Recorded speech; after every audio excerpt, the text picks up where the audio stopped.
All right, welcome to the Hunt the Lion podcast. Your host, Carrie Alderson, with Tyler Alexander, Kelly Sparlin, Taylor Bars, and Sean Randalls. Gentlemen, how you doing? Good. Happy New Year. Excellent. Any New Year's resolutions in the group? No. Okay. It's just silent. Not yet. My resolution every year is to have no resolutions. Okay. All right.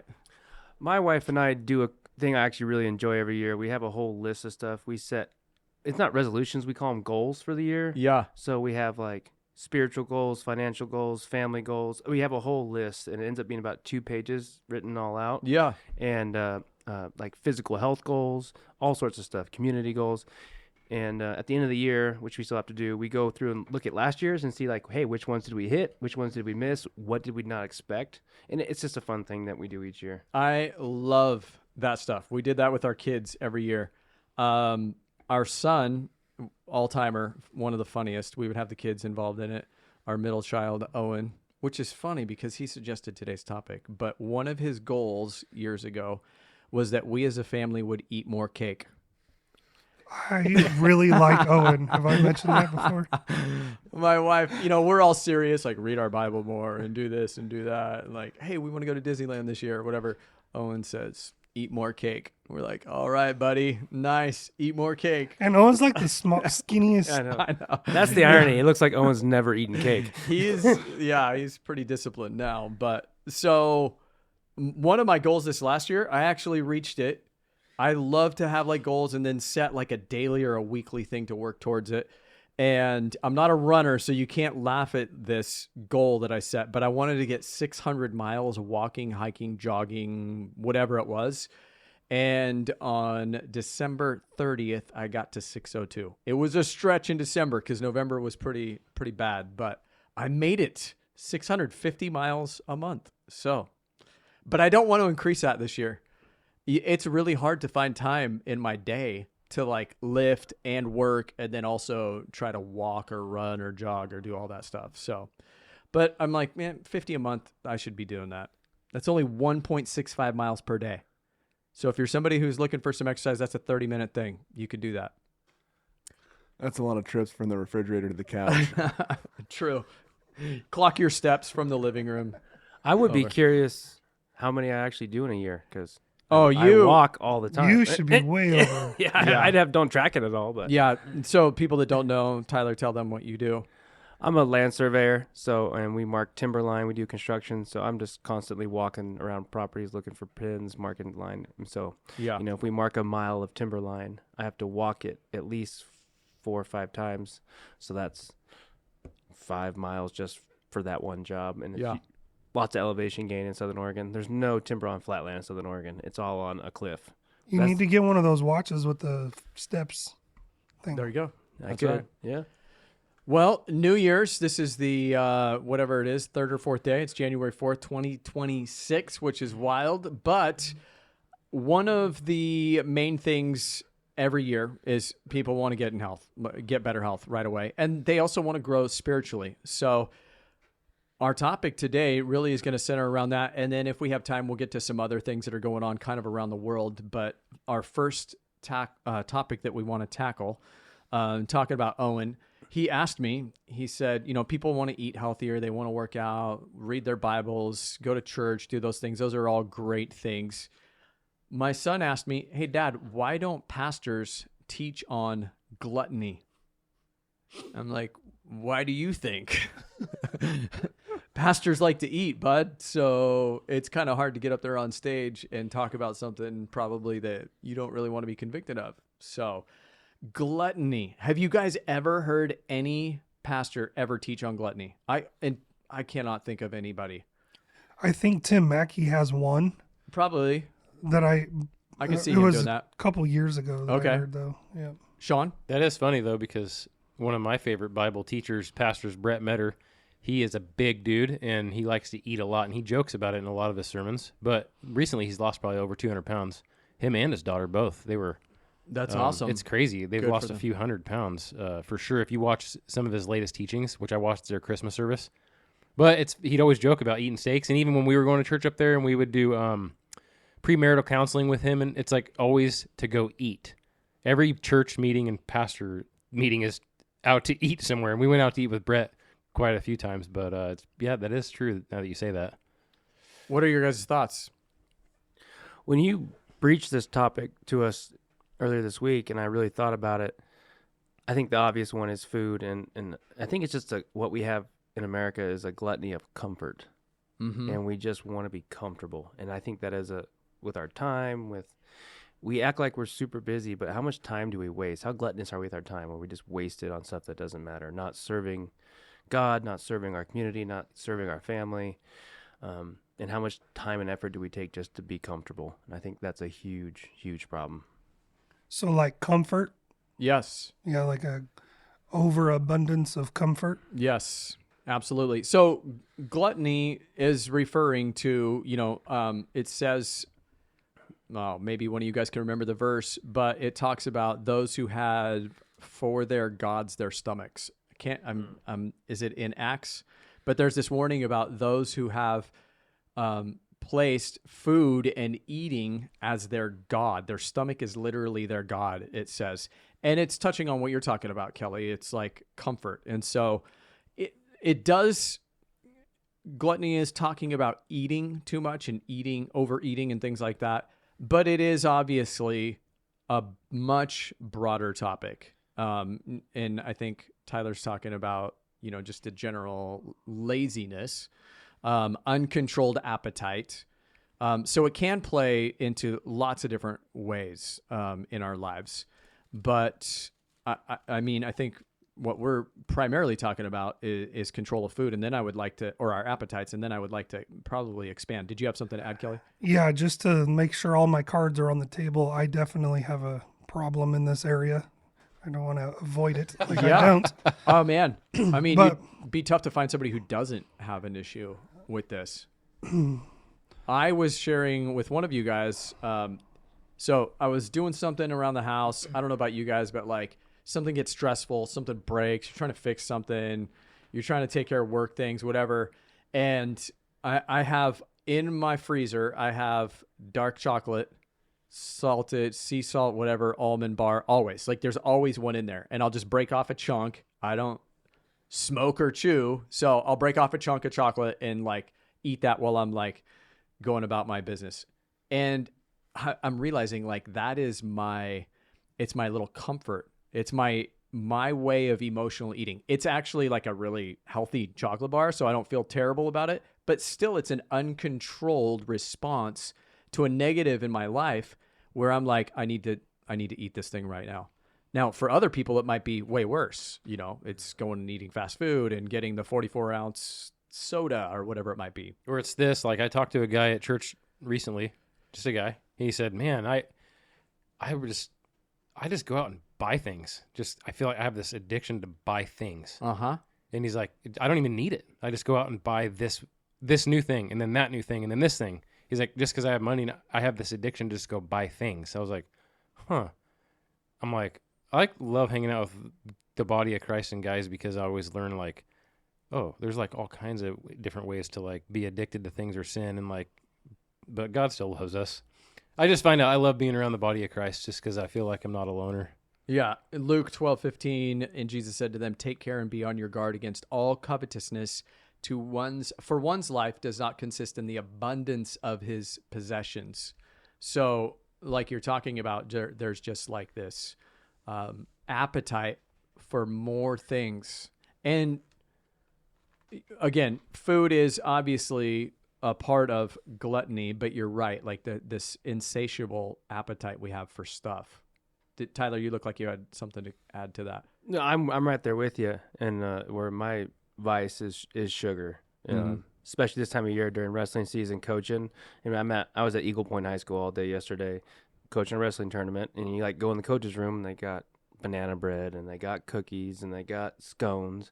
And you're just running like a chicken with your head cut off, trying to be there for all the matches. And it's just, you just grab stuff and go. And I definitely noticed. And I'm kind of in the same boat you are, Carrie, is I don't, easy for me to justify sugar because I don't drink alcohol, I don't chew tobacco, I don't smoke. So it's like, if I eat too many chocolate chip cookies, is that really that bad? And you kind of, if you go too far with that, I think, so you can have too many chocolate chip cookies. That's a great too. point. Yeah, we can rationalize it in our minds because, well, I don't do that. Yeah. Which is a form of comparison, which we're so not let supposed me to do ask that you- either. Let me ask you a question. Yeah. When you say I go too far with that, where's that line? What does that mean? With food or Well, because I feel like when you say you go too far with something is not the same as when I say I go too far with something. yeah.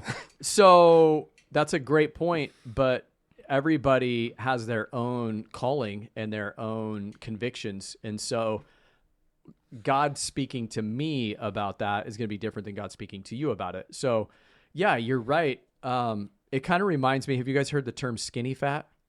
You guys heard that phrase? So so somebody that you look at them and you're like, oh yeah, like they're in good health. Well, they don't work out and they eat garbage food. So just the outside appearance looks like they're fine, but they're actually skinny fat. They're fat on the inside because they actually don't show any restraint.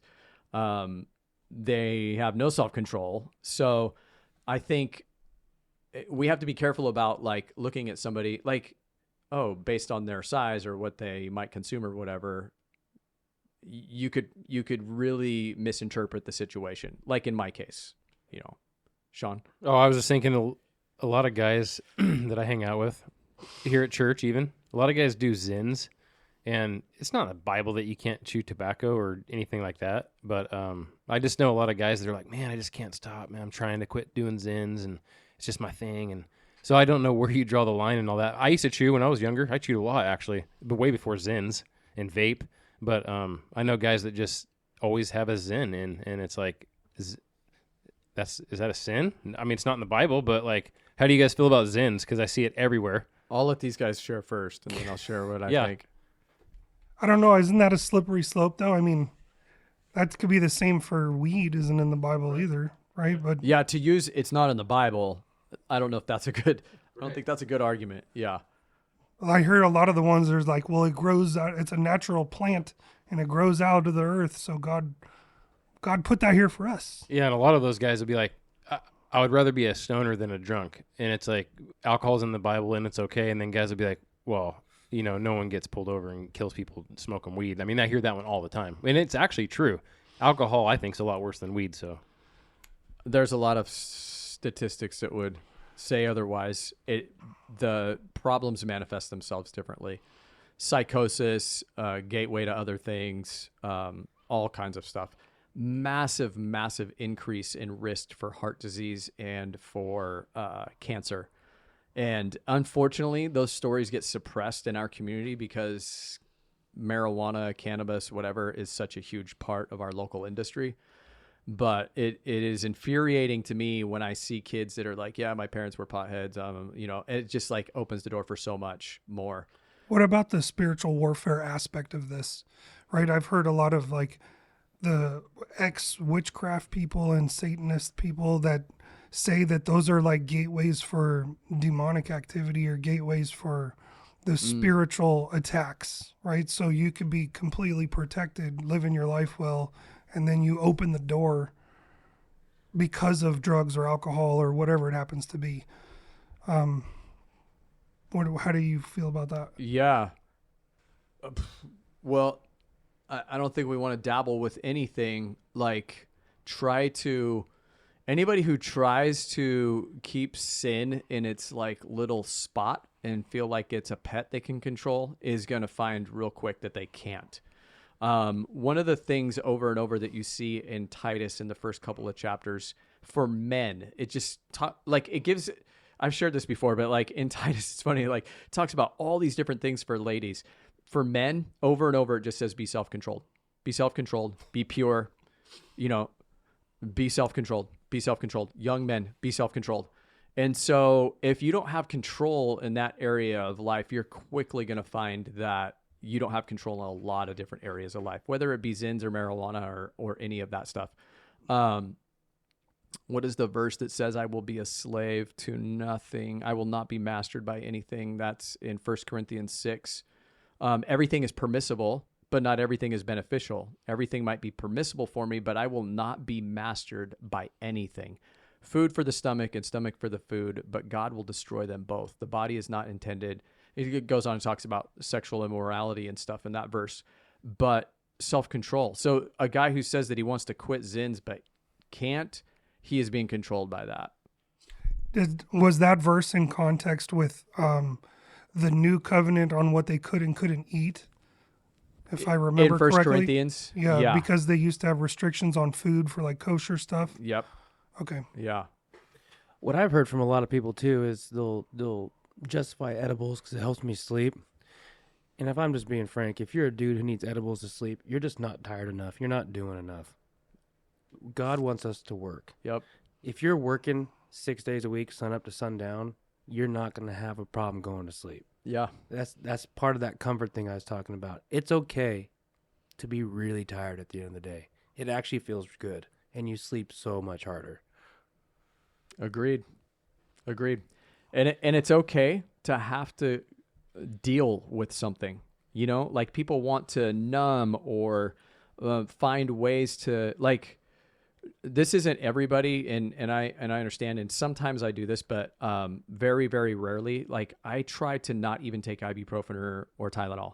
Just like, there are dangers with those, you know, obviously they're not massive dangers, but I try my hardest to never take anything. And a couple of weeks ago, I actually had a migraine, like nauseating, and I was at church, and I did, full confession, take 2 Tylenol, and it helped.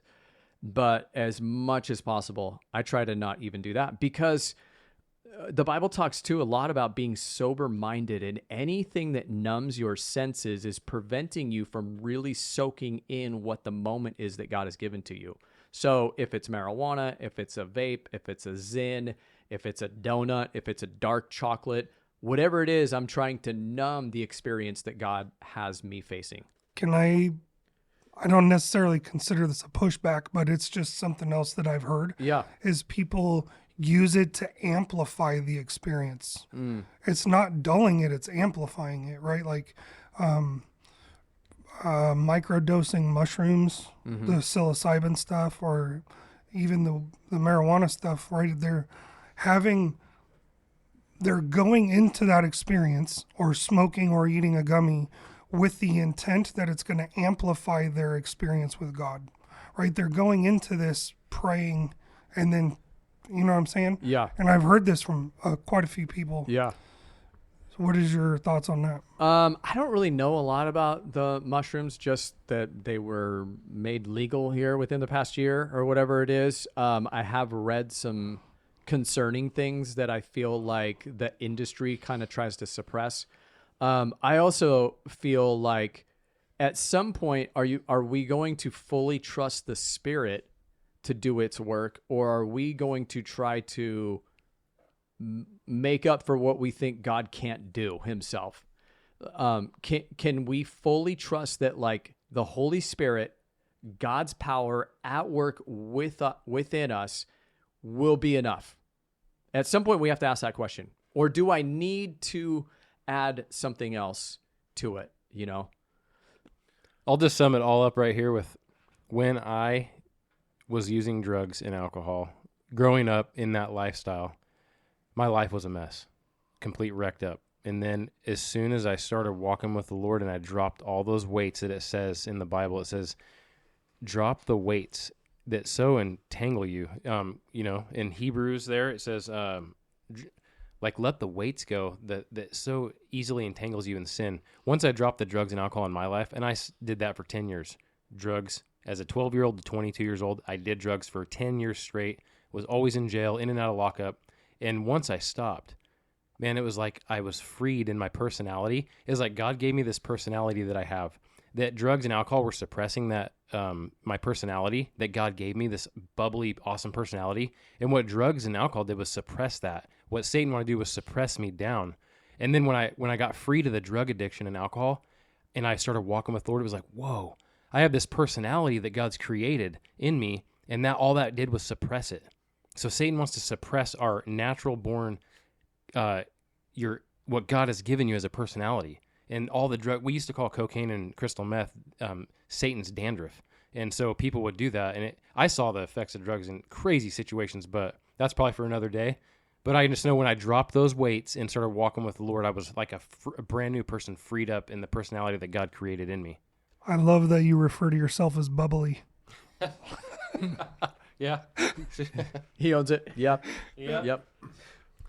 That's what I think it boils down to is it's more of your mindset pertaining to food. Like, I think you could have a candy bar and it could be a source of comfort for you, or you can have a candy bar because you enjoy having a little bit of sweets. And I think if those things in your life are balanced, right? If you're struggling with obesity, like, well, you probably shouldn't eat the candy bar.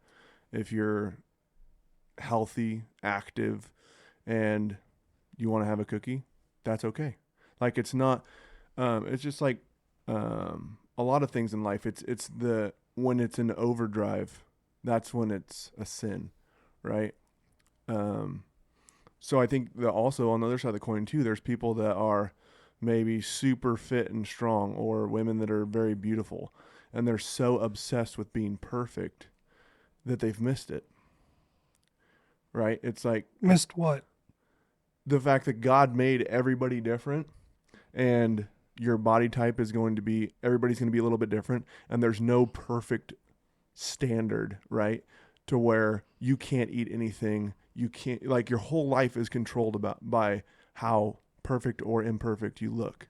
So I think having a healthy attitude towards food, that, yeah, it's okay to have food, but it needs to be balanced. And yeah, you should eat real food, and you should not be gluttonous when you eat food, right? Because just like in so many things where if you're controlled by it, or if it's your source of comfort or something like that, like it's outside the box that it should be in, that it's sustenance, right?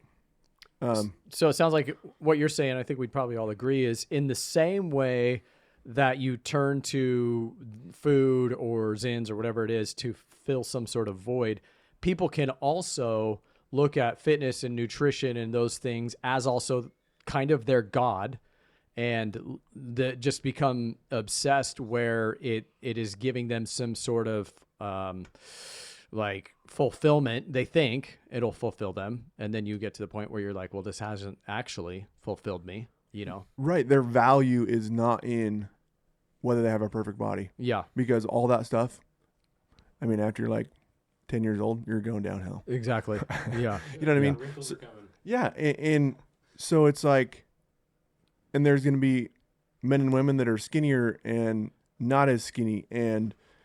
But are you being a good steward of what God gave you? Are you thankful for who God made you to be? Because some women are prettier, some women aren't, some men are stronger, some men aren't. And you could forever sit and go, well, I don't have this, or I'm not that. Or you can go, Lord, thank you for making me to be who I am. Yeah. And I hope that each day I can honor you and be a good steward of my mind, my body, and my spirit. Comparison is the thief of joy, they say. Yeah. Totally. Yeah.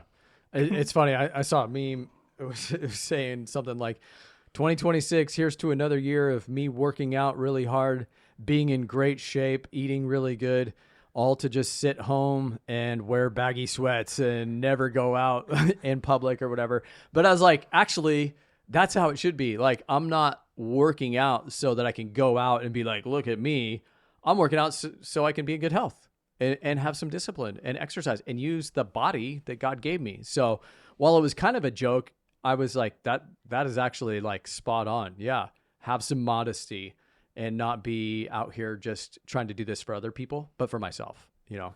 Can I ask a question? Yeah. Taylor's granting you permission. Thank you. I appreciate that. Make it a good question or I'll oversend it. So a lot of times we talk about balance, right? I've heard you talk about, like, you know, if you work hard and you want a cookie, you have a cookie, right? But as long as it's balanced. But if you're obese, maybe you shouldn't have the cookie. So we're talking about this balance concept, right? I don't recall Jesus ever talking about balance. Jesus always talked about pursuing him constantly, 100%. So why do we make it okay for us to, like, give ourselves a break and slack off when Jesus didn't do that? Why are we saying it's okay? And I am guiltier than anybody, right? Like I eat more than a lot of people.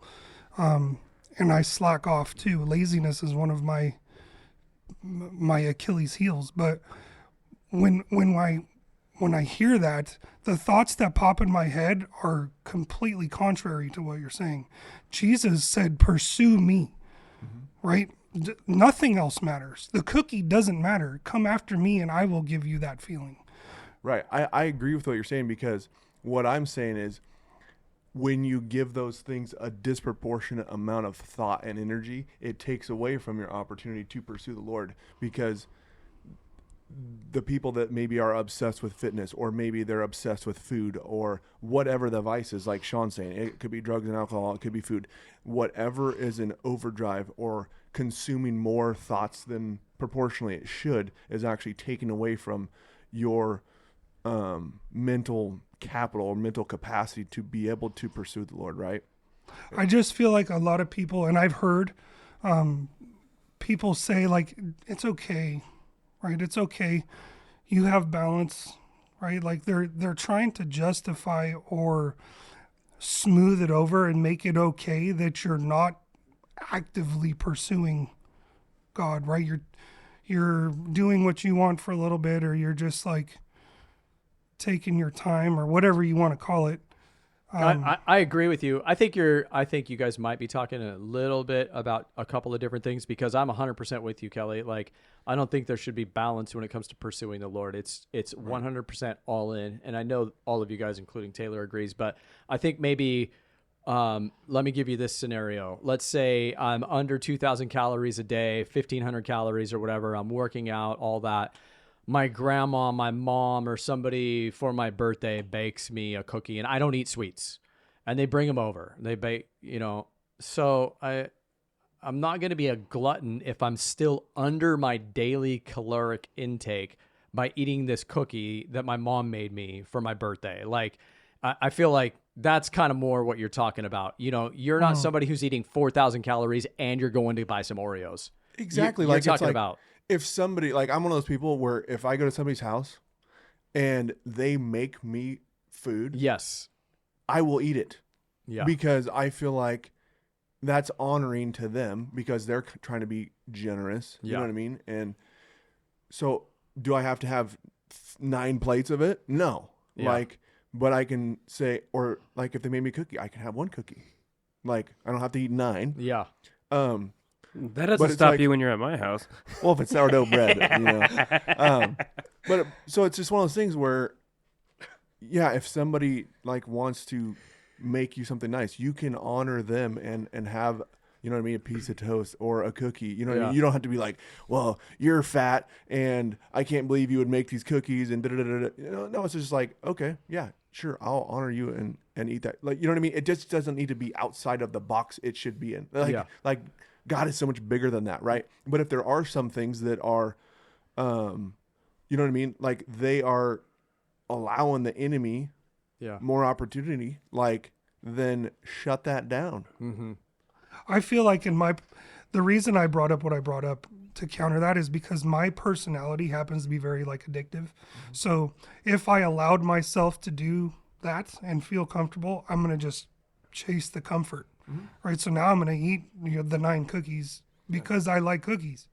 Like an alcoholic that knows I can't have just half a beer or whatever. Like that's going to, So that's why I think it's important to remember, like, it's up to the individual, and it's all, obviously gluttony covers everybody. But when it comes to the minor nuances of all of that, it is dependent on the person and what God has spoken to them. And I want to speak to, hopefully there's a guy out there that can relate to this, because I know, like, for me, it's not, if you're not pursuing the Lord, any worldly thing the enemy will use against you because you don't have Jesus. I grew up with a very addictive father as far as chewing tobacco, alcohol, marijuana. They were constant in my childhood. They caused more problems than they did good. And as a result of that, I pushed against them. I don't drink. I've never chewed. I've never smoked marijuana. And as a kid, I could go find an ounce of marijuana in the tackle box at any time. It was just, I had access to it if I wanted to. And I decided to push away. And then I became an adult, and I still didn't do those things. I was very disciplined, doing CrossFit, doing all this stuff. So I was checking all these boxes, but what I was not doing was pursuing the Lord.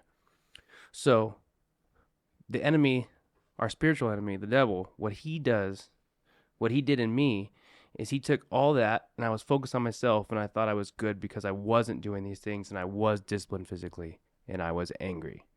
He said, okay, you want self-righteousness? Here it is. And he gave me a self-righteousness and anger. And I didn't have true joy in my life until I started pursuing the Lord.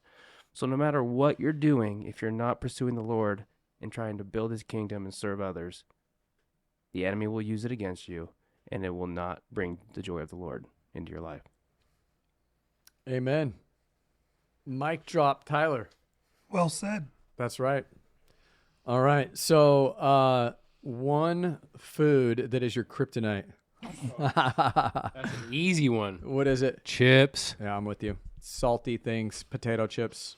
Even if they're avocado oil, Boulder Canyon organic, whatever, no seed oils, I'll be like, can I, like half a bag? How many calories is half a bag? Because I can easily put away half a bag.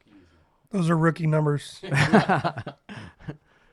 It's ice cream, Cookies, 100% ice cream. Okay, what kind? Anything from Tillamook, really? Okay. All right. Kelly, you said cookies? No, I All like of it? food. Okay, don't- okay. It sucks. Yeah. Taylor? Fresh baked chocolate chip cookies. Oh, man. But chips, man. Come on. I can eat them all day. Yeah. Every meal, I can pull a bag of... I do. I come home, and Amy's like, she knows I'm going to pull out a bag of chips at any meal. Like last night, we were eating pizza, and I seriously went and grabbed a bag of chips and started eating chips with my pizza. you just And they pull were avocado chips. That makes you weird, Carrie. Sean. If you pull out just some plain potato chips in the morning, like no crazy weird flavors or whatever with your breakfast, it's like hash browns. Right. It's the cheap hash Dude, browns, bro. So last night I told Amy this. We were Potatoes. no, listen. We were eating pizza last night because the kids had some friends over sleep, and I pulled out the potato chips and I said, "Look, Amy, it's like going to Abby's Pizza and getting the potato rings at Abby's. You know, those are so the good. So I was like, so yeah, the spuds. Spuds. So I pulled this potato chips out and I said, it's just like eating the spuds, and I even swiped it in the ranch and ate the avocado chip, dude. Abby's Pizza with the pepperoni, with the ranch and the spuds. What do you do when your wife and your daughter are very good cooks and they love to cook all Oh the my time? goodness. Do you see this body, right? Like, I've just kind of succumbed to I'll never be skinny and in shape again because, and if I don't eat what they make, then I'm like, oh, Dad didn't like it. He's mad at me. Yeah, exactly. Yesterday I walk into the kitchen. There's these leftover like Harry and David, great looking like pears or whatever. They cut them all up and made pear scones. I just walk in. I'm like, are you kidding me? And they just started laughing because they knew I was cooked in that moment. So they were in. Oh my gosh, guys, they were so good. Pear scones, never had before. So good. All you got to say is thank you, Jesus, and eat the scone. Yeah, I did. I did the funny thing where you slice it in half. You're like, I'm just going to eat this half. And then like 5 minutes later, I'm back for the other half. Like somehow it made it less bad. All right, let's switch gears. Crazy stuff going on in the world. Did you guys see Christmas Day, before we get to like the most recent thing from yesterday, but Christmas Day in Nigeria, President Trump ordered an airstrike because of the amount of persecution that Christians are facing in the country of Nigeria. Did you guys know that since the October 7th, 2024 attack, was it 2024, in Israel, the Hamas war over there, there has been more Christians killed in Nigeria than died in the 2 years in Israel. Most people are not talking about that.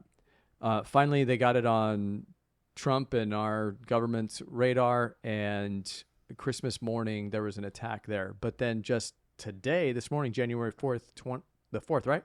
Today's the 4th? Today's the 4th, but Yeah. the yesterday was the attack. Yeah. So, and then, to this morning, there was 30 people murdered in Nigeria. ISIS killed men, women, and children, and they're saying that they were Christians. So, what are your guys' thoughts on us getting involved in Nigeria, and then also yesterday capturing Maduro in Venezuela? What are your guys' thoughts? God gives the power of the sword to the government, and I think it's okay for them to use it for justice, to protect people, to fight back against evil. That's who's supposed to do it, the government. Okay, if you're massacring Christians, I don't think it's a bad thing for the government to try and stop that. In Venezuela, if you're a dictator, and people are going to have their opinions, we have isolationists, right, and all that, but hundreds of thousands of people die from drugs that come into our country. That was a communist dictatorship that was also, the leader of it was running a drug cartel. So I am 100% for it if they're going to do things that protect Americans. And then there's people, well, they just want the oil. It's like, yeah, Chevron built all the oil plants down there. That was American property that was seized. It's like, we get oil out of it. It protects our citizens and it frees that country. It's like, it's okay if it does multiple good things. And the citizens of Venezuela are going to be very prosperous and enjoy some great peace. Well, and there's also been, Maduro killed a lot of his own people. Mm-hmm. There was a lot of thousands of people were killed in Venezuela at that time. Mm-hmm. And also, one thing I would like to, I am in no way like a foreign policy guy, but I do know that Maduro wasn't the only guy, right? Like there's 4 or 5 people in powerful positions down there, and Maduro was definitely the ringleader. We removed him, but there's still 4 people going on down there. And similarly, we did this in Iraq when we removed Saddam, and then we just bail, and then all of a sudden we're dealing with the vacuum of that. Yeah. Right? This tends to happen. So we can't just take our foot off the gas because we got Maduro, right? Like there's more to this story than just him. Yeah. Marco Rubio, who is a faithful Christian man, if you hear him speak and talk about Jesus and the Bible, he is about as solid as they come. He said yesterday in his press conference that people don't realize how many people from Cuba have been connected to Maduro and are actually some of his closest people, and they're really kind of the ringleaders behind what's going on down there. So you're right, Kelly. There's what you're talking about. I had never heard before what you just talked about until Marco Rubio mentioned it yesterday. So it's crazy to me, the people in America, especially Portland right now, that are like protesting, and then you've got politicians on both sides of the aisle that are like, no, this was the right thing to do. And you've got the European Union, who is not always on our side, saying, no, this was the right thing to do. This had to happen. And the people in Venezuela cheering, like with excitement, whether they're in our country or still in Venezuela. So just remember, there will always be protesters. Yeah. You'll never get 100%. And if you do something and you get 100% consensus, like red flags should be popping up. Yeah. Yep. And for the first time in a long time, when America suggests something, the world is listening. Because Trump said, hey, Iran, we're not going to allow you to have nukes. Oh, by the way, we bombed them. Yeah. Hey, Venezuela, we don't like what you're doing. Oh, we just took your president and we bombed you. If I'm Mexican drug cartels right now, that's the part that's crazy to me, is 2,000 plus people died in 9/11, and we spent 20 years in the Middle East. How many? Really, like, 60 to 100,000 people a year are dying of drug overdose. It's ruining our streets right here in Grants Pass, Oregon. Oh, yeah. And we allow them to operate just south of our border. I would be totally fine if the military went in and started eliminating drug cartels that are actively killing and making the world a worse place. Well, they just, Sinaloa put out that, did you see the banner that they printed right at the border where they directly threatened Kash Patel and the FBI and the CIA people, direct threat, like, we're coming after you. You came after us and took our guns, and it's war is happening. Wow. Right? It's just not being publicized. And this goes back decades. Just watched a documentary. I wish I could remember the name of it, but it was outlining how Bloods and Crips and the drug and gang culture in Los Angeles is tied back to Venezuela, El Salvador, all of that culture down in there. And how many lives have been lost, kids' lives ruined, people in jail, broken families. So it is the government's responsibility to push back against evil and promote good. It is a domain which God has ordained for the government to work within. And so on the surface, we captured their leader. Well, it goes much deeper than that. We're eliminating a pipeline of drugs that is killing. Just this morning, Pastor Matt talking about whichever drug it was killing 500,000 people. That's a prescription drug. Oxy. Yeah. And then, I mean, we got all these other drugs that are illegal that we're not even like fully aware of. So. All right. So the Nigeria thing, Yes. we just totally went to Venezuela. Yeah. The Nigeria thing,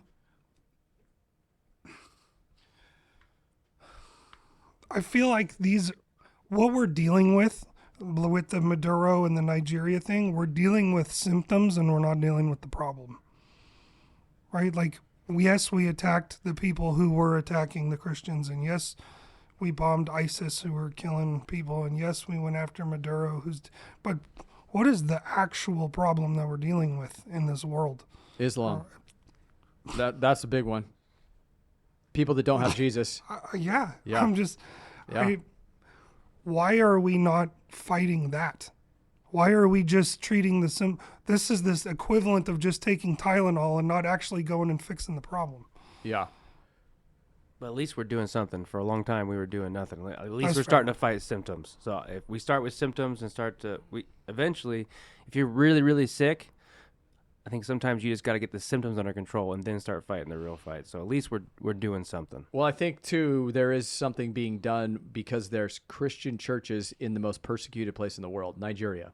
There are pastors there that are preaching the word of God, knowing that tens of thousands of people a month are dying for the gospel. So I would say they are doing something, and they're losing their lives for it. And now we're saying, hey, we're going to protect them because that's just not right. So crazy times. It's going to get crazier. I keep hearing that. I don't know if I want that, but I think that's probably what Have we you can read expect. that book yet? Yeah, I know. It talks all about it. I know. Exactly. That's right. Speaking of books, a couple of book recommendations on the topic of government involvement and Christianity. Gonna recommend a book by a guy named Baird called The King of Kings, and it talks about how he lays it out scripturally so good how government and government leaders should be Christian. I mean, before I was like, wow, that's a pretty bold take. He lays it out so plainly. It's phenomenal. So very short read. The other one, kind of touching on what Taylor was talking about, like going back to food and what we're eating.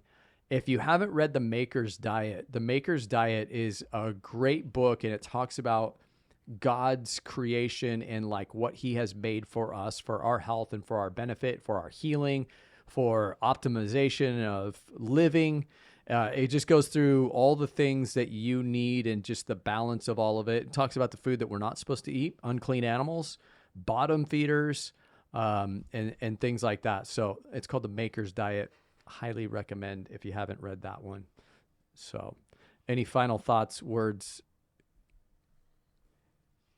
No? A lot of head shaking. If you are listening right now, the guys are shaking their head. They're good. Can hear the rattle? Yeah, exactly. The emptiness in there. Can you hear the emptiness inside? All right. Hey, if you've listened this far, DM us, repost, comment, somehow engage with us through whatever app or medium you're using, and we'll get you a Hunt the Lion hat and Hunt the Lion t-shirt. And I know Tyler's keeping track of the stock on that. He said we got a lot of 2Xs, right? A lot of 2Xs, he noticed. So bulk up, man. We got a shirt for you. All right. But not gluttony. That's right. Just bulk up. All right. God bless you guys. Until next time, Hunt the Lion.